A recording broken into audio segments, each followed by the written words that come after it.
If God's intention was to, in fact, give us this gift of the knowledge of right and wrong, and God planned for the basic nature of that gift to be arrived at through the process of evolution, that would not diminish its significance any more than the fact that we are able to have intelligence and language as a process of evolution that we think we can understand diminishes God's hand in all of it. But I do think the moral law stands out for me, as somebody who studies evolution every day, as a pretty interesting phenomenon that is not fully explained by what we currently understand. Again, one has to realize that evolution doesn't really care about much of anything except reproductive fitness. That's what counts.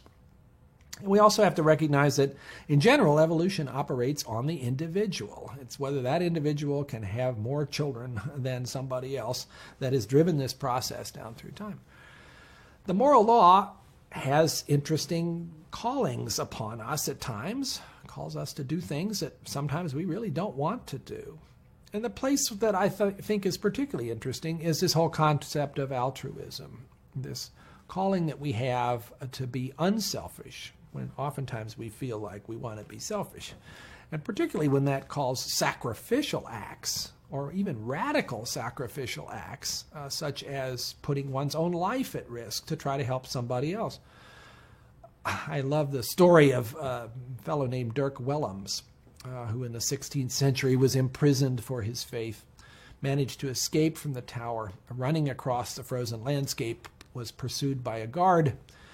Dirk managed to get across a frozen lake, but the guard fell through the ice.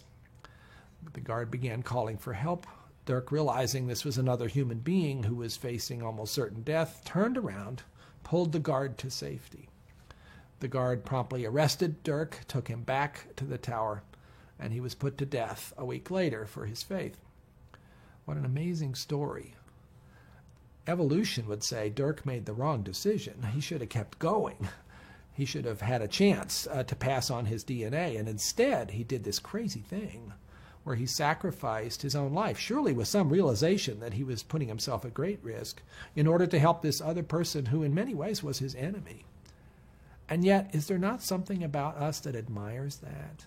Is there not something internal to all of us that says that was a noble act?